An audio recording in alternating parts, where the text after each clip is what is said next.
Muy apreciados amigos y paisanos, estoy nuevamente con ustedes distrayendo su atención para proseguir en mi tarea de narrar por este medio la historia de nuestra querida tierra Tochpan. En esta ocasión voy a recapitular en lo que yo he titulado El señorío huasteco de Tochpan, los tochpanecas y sus vecinos. Doy principio. Ha sido unánimemente reconocido en los últimos tiempos que los máximos exponentes y conocedores de la cultura y los pueblos huastecos de las costas del Golfo de México lo han sido los antropólogos Joaquín Mit, Ramón Pillachán y nuestro paisano tuspeño, lamentablemente ya fallecido, Lorenzo Ochoa Salas.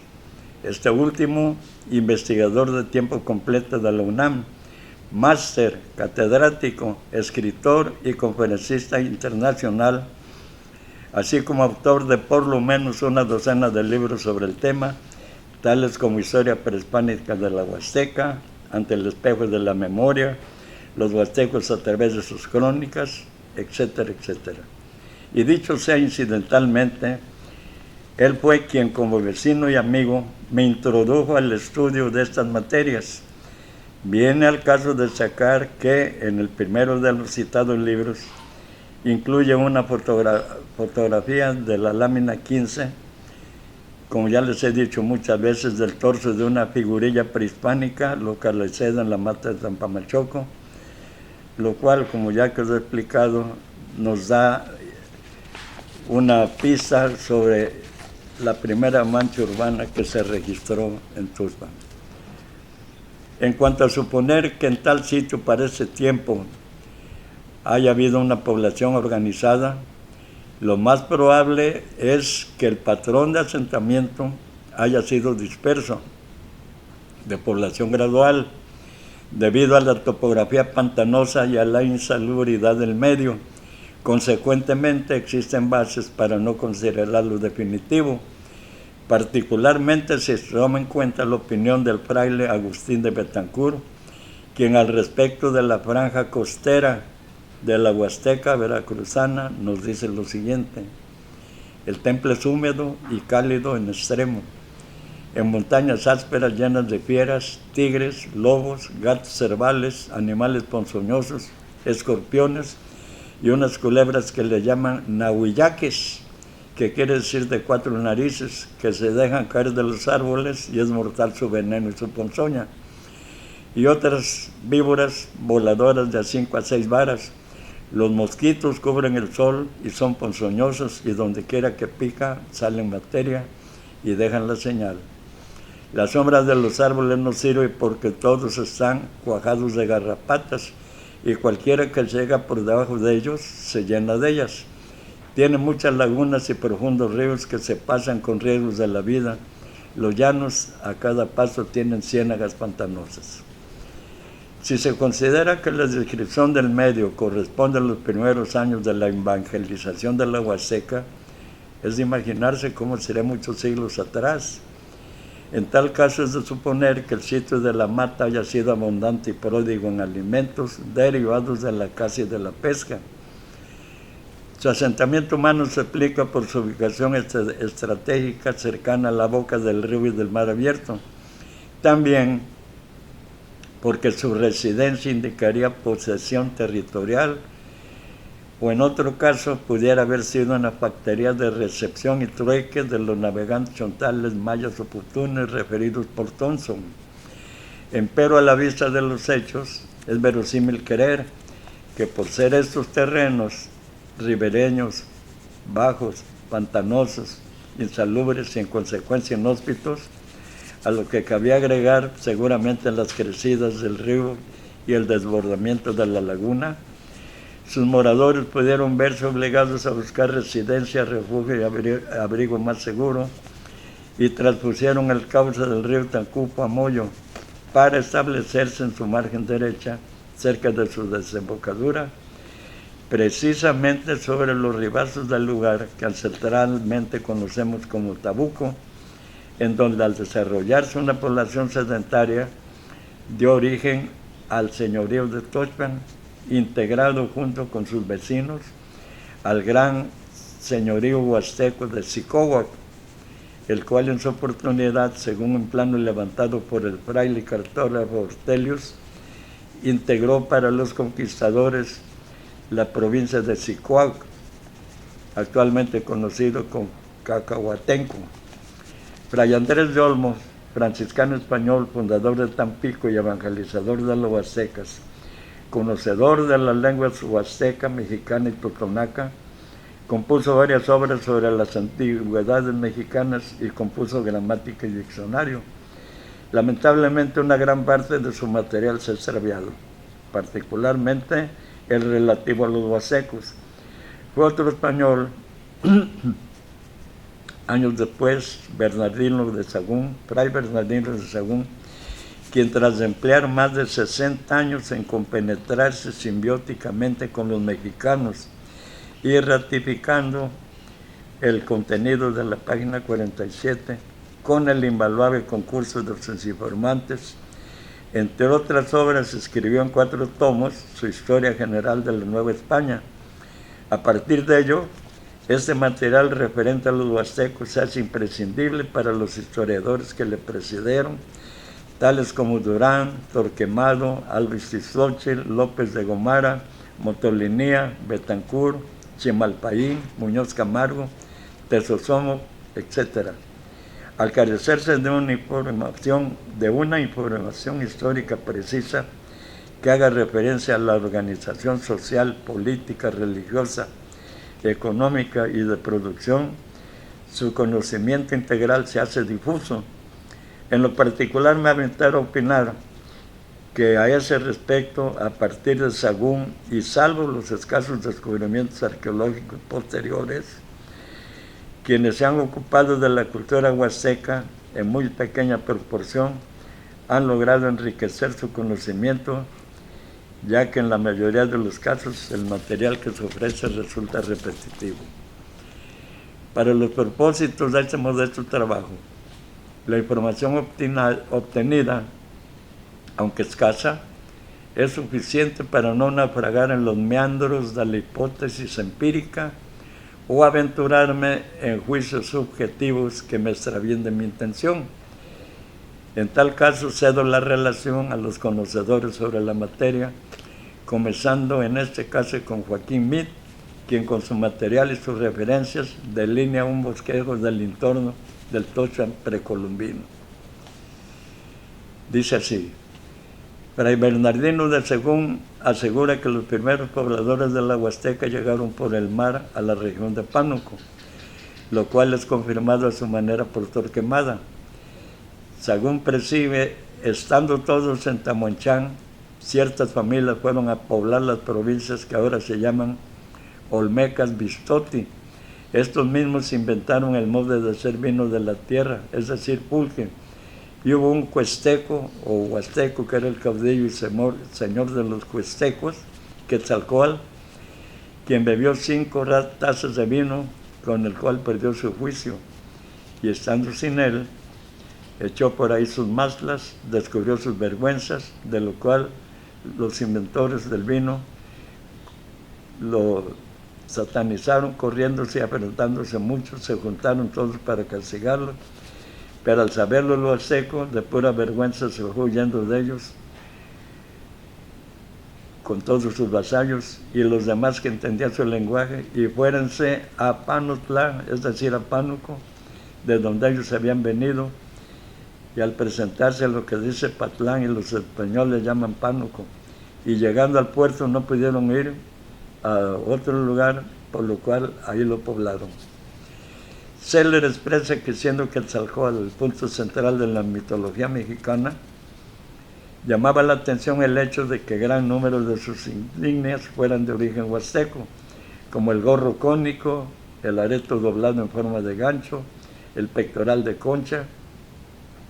Ellos ponen la posibilidad de que todo el ciclo de mitos que giran alrededor Toyán y de Quetzalcóatl pueda haberse iniciado en el Huasteco. Recordaremos que los anales de Cuautitlán dicen que de Tulancingo pasó Quetzalcóatl a Cuestlán, dada la proximidad de Tula y Tulancingo a la Huasteca, y su indudable intercambio se viere la comunicación y acaso las guerras que pudiesen haber existido entre los habitantes de esas regiones. He omitido deliberadamente la mención de los diferentes pueblos que habitaron el núcleo central de Mesoamérica. Clavijero menciona más de 100, para hacer menos prolija esta descripción, siendo el propósito fundamental ocuparse de Tochpan.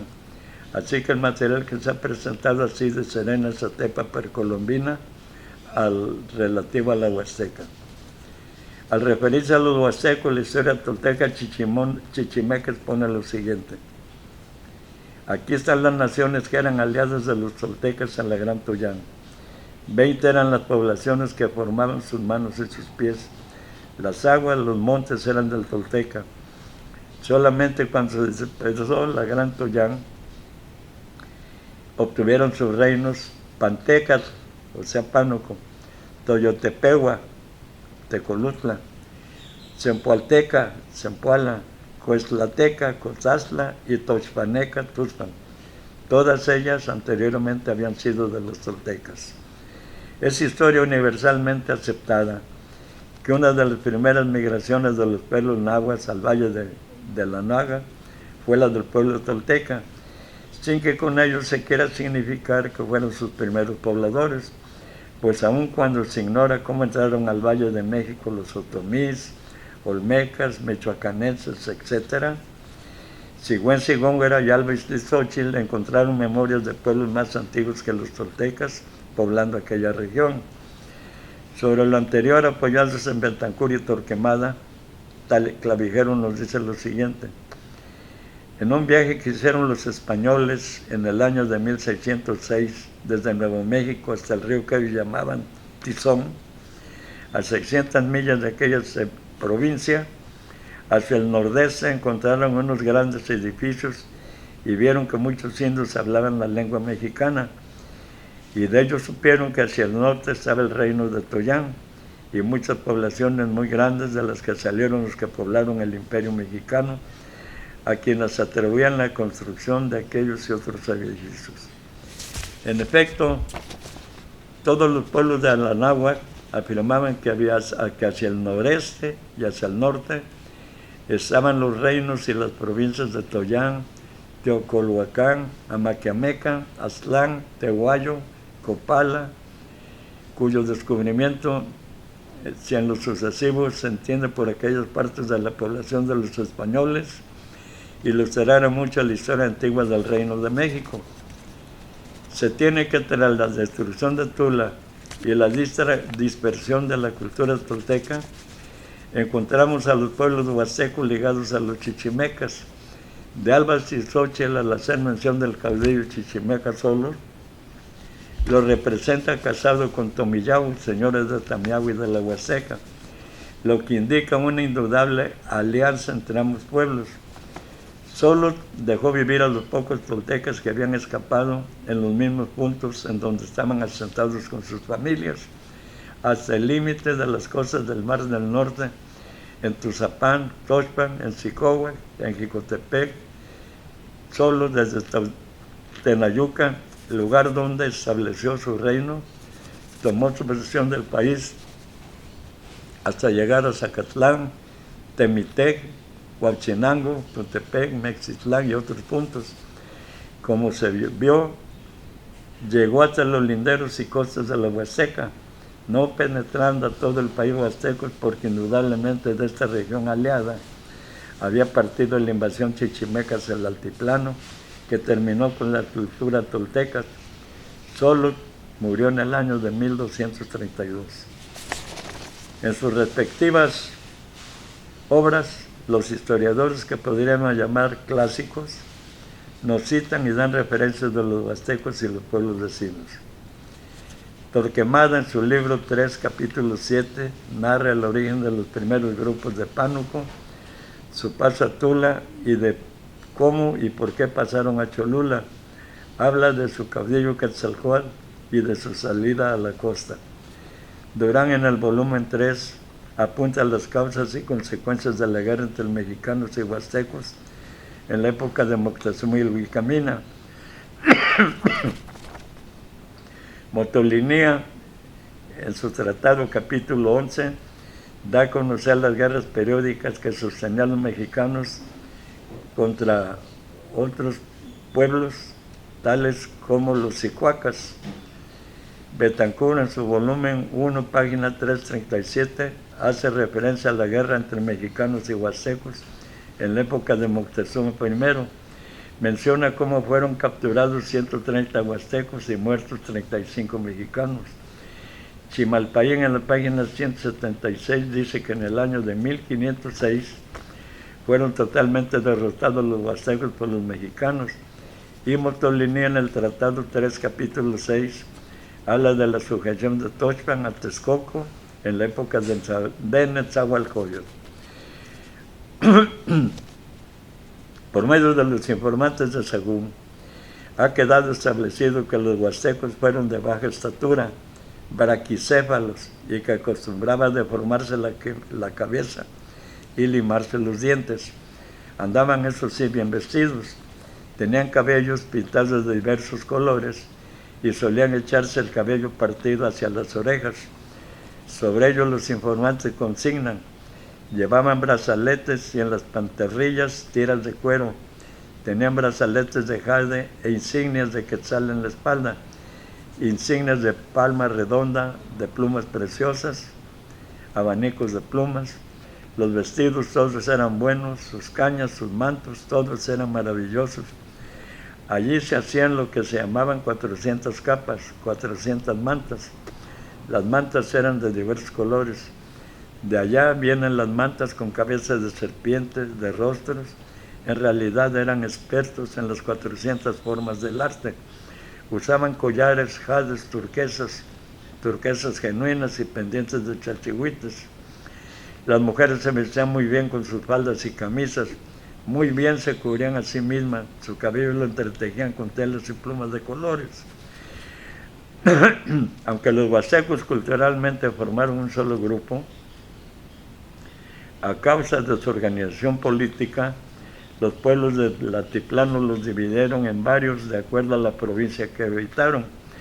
Así los de Tzicóhuac los llamaron Cicuacas, panotecas a los de Panotlán o Pánuco, tospanecas a los de Toscan. Así, cuando Moctezuma I, al concluir la primera de las guerras de los mexicanos contra los huastecos, dispuso lo siguiente: es menester que ahí en ese mismo lugar sean sacrificados los esclavos de Cuestlán y los tospanecas, gente de la costa y mar. Por supuesto, no se refería a los grupos étnicos o culturales, sino distintos, pero eran todos uno solo, los huastecos. Abundando sobre la guerra entre mexicanos y huastecos, en la cual irremediablemente quedó involucrado el señorío de Tochpan, se puede citar que en el año de 1446, fecha que marca el inicio de la integración del imperio huasteca, su caudillo Moctezuma Wilcamina envió sus ejércitos a conquistar la Huasteca, apoyado por sus vecinos de Tlacopan o Tacuba y Texcoco, o sea Texcoco, integrantes todos ellos de la llamada Triple Alianza del Altiplano, logrando imponerse hasta dominar el territorio, para después grabar a los conquistados con pesados tributos, por lo que Tochpan, es decir, sus moradores, pasaron a ser vasallos y tributarios de Texcoco, cuyo caudillo lo era a la sazón el llamado rey poeta Netzahualcóyotl. Es un hecho incontrovertible, por otra parte, que los tochpanecas tuvieron contacto en sus orígenes y en ciertos casos se asimilaron con la cultura totonaca. Y también resulta evidente reiterar que la existencia de Tabuco fue posterior a la Mata y tal vez anterior a Tumilco. Por lo que se refiere a las indicaciones de fuertes influencias aztecas en la zona, probablemente se refiere a la histórica intrusión posterior de estos en la costa de la Huasteca. A esta altura se hace necesario notar hacer notar, que los huastecos no tenían un caudillo común, autóctono que los gobernase. Simplemente se agrupaban solidariamente para enfrentarse a los problemas que por afinidad los afectaban, lo cual fue el caso de sus guerras con los belicosos mexicas. Todo hace suponer que la expansión del imperio azteca hacia la Huasteca tuvo por finalidad prevenir la unión de los huastecos con los totonacos, cuyos territorios eran colindantes, pues aquellos suponían, no sin razón, que aliados ambos pueblos hubieran podido evitar los propósitos de los invasores. Y aquí retoma Ochoa Salas, que nos expresa: el inicio de estas guerras se atribuye a un grupo de mercaderes mexicanos en la Huasteca. Dicho grupo fue emboscado y ultimado por gentes de Xicohuac y Tochpan. Según Durán y Tezosomoc, fue a causa de ese incidente que se hicieron las guerras contra la Huasteca, quedando sujetos y tributarios algunos de sus señoríos. Davis pone en tela de juicio que sea Moctezuma el primer señor mexicano quien haya llevado a cabo las guerras mencionadas. Según él, esto es probable, y en un cuadro que elaboró sobre Tenochtitlán, pone a Tzayacal como el primero en realizarse. Davis atribuye a este el sometimiento de Tochpan, no obstante que el Códice Mendocino y en los anales de Tlatelolco así aparece consignado.